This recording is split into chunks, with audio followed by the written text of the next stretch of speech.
धर्म प्रकाश दास लिख दियो। आप शुरू करिए प्रभु। बोलो क्या भाई श्लोक सुनाओ। अच्छा। अब आगे अर्थ। कि नाहं वसामि वैकुंठे योगिनाम हृदयेन च मधुभक्ता यत् गायन्ति तत् तिष्ठामि नारद। हे नारद, न तो मैं वैकुंठ में निवास करता हूँ, न मैं योगियों के हृदय में निवास करता हूँ। मेरे तो 3 स्थान हैं जहाँ भी मेरा कोई, जब नारद ने कहा कि कोई पता है क्या, कोई टेलीफोन मोबाइल, तो ये मेरा टेलीफोन है, कभी मिला लेना। जैसे आप यूट्यूब पे ना, ऐसे ही उन्होंने कहा कि मैं गायों के मैं जो है सबसे पहले मिलता हूँ तो कथाओं मिलता हूँ, दूसरे नंबर पे मैं कीर्तन में मिलता हूँ, तीसरे में गायों के मध्य में मिलता हूँ। जहाँ गाय होती हैं वहीं ग्वाल होते हैं, ग्वाल होते हैं, ग्वालों के मध्य में बैठ के मैं आनंद लेता हूँ। मैंने जो है जैसे ब्रह्मा जी को माफ़ नहीं किया क्योंकि 1 साल के लिए उन्होंने बछड़े चुरा लिए, और इंद्र को माफ़ कर दिया जब इंद्र ने, तो कि देखो जो भगवान से भक्तों को दूर करता है, ब्रह्मा जी ने 1 साल के लिए मेरे भक्तों को दूर कर दिया, इसलिए ब्रह्मा जी को माफ़ नहीं किया। और इंद्र ने जब गिरिराज जी को उठाया है तो सारे ब्रजवासियों को इकट्ठा कर दिया। तो वो ये थोड़ी समझते थे कि ये भगवान है, वो तो ये समझते थे कि ये ग्वाल आए हमारा मित्र है। तो वन की कन्हैया एक बात बताए, तेने जब इतना बड़ो गिरिराज कैसे धारण कर ले। तो भगवान कहने लगे कि कछु माखन को बल बड़ो, कुछ गोपन करी सहाय, श्री राधे जू की कृपा ते मैंने गिरवर लयो उठाए। कुछ माखन को बल बड़ो, कुछ मैया जसोदा ने मुझे मक्खन खिलाया था वो बल, कुछ गोपन करी सहाय, आप ग्वाल वालों ने मुझे सहायता दी। कैसे कि आपको शक्ति को मैंने चुरा लिया।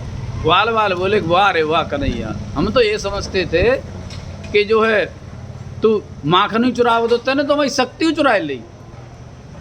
और राधे जी की कृपा थे गिरवर लय उठाए। भगवान जब भी कोई कार्य करते हैं तो श्रेय दूसरों को देते हैं। हम संसारी जी में जरा भी कोई काम करते श्रेय अपने आप लेते हैं, ये काम मैंने कर दिया, लेकिन मेरा गोविंद ऐसा है कि काम खुद करते हैं, श्रेय सामने वाले को देते हैं, भक्तों को देते हैं। अहम भक्त पराधीना, इसीलिए कहा है कि तो मैं भक्त के पराधीन हूँ। एक चीज़ और है, देखो गीता में एक बात कही है, पत्रम पुष्पम फलम तोयम। भगवान को क्या करना चाहिए अर्पण, क्या करना चाहिए? पत्रम। भगवान स्वयं गीता में कह रहे हैं पत्रम। पत्र कौन सा? आप कहेंगे तुलसी दल, नहीं। अपने आप को जैसे तुलसी का दल हल्का होता है इतना हल्का बना दो कि मैं तुलसी के पत्ते से भी हल्का हूँ। प्रभु भगवान के सामने भारी मत बनो। जैसे माता पुत्र बड़ा हो जाता है ना, तो फिर वो क्या करती है, चल तू बड़ा हो गया उतर नीचे।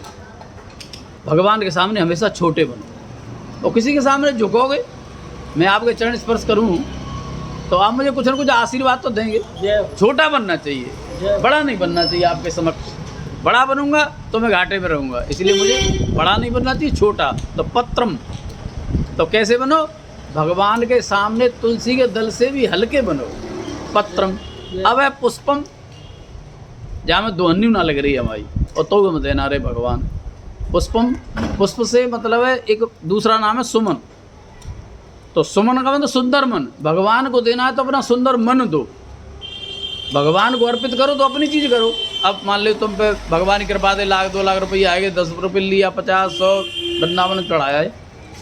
अरे भगवान को दो, वो चीज़ दो जो तुम्हारे अंदर है, तुम्हारी अपनी है। वो अपने तुम्हारे पास दो ही है, तुम्हारा एक तो अहंकार है, एक सुंदर मन है। क्या देना चाहते हो? तो या तो अपना अहंकार दे दो भगवान को, या फिर अपना मन दे दो, सुमन। पत्रम पुष्पम फलम। फल कौन सा दो? फल जो नहीं कि सेब संतरा अनार नहीं, आप कर्मों के फल दो।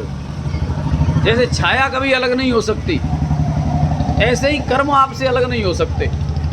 तो अब जब भी आप कर्म करने जाएंगे, मतलब कर्म चाहे 100 वर्ष बीत जाएं, 100 करोड़ वर्ष बीत जाएं, लेकिन कर्म का फल आपको भोगना पड़ेगा। तो भगवान कहते देना है तो मुझे कर्मों के फल दो।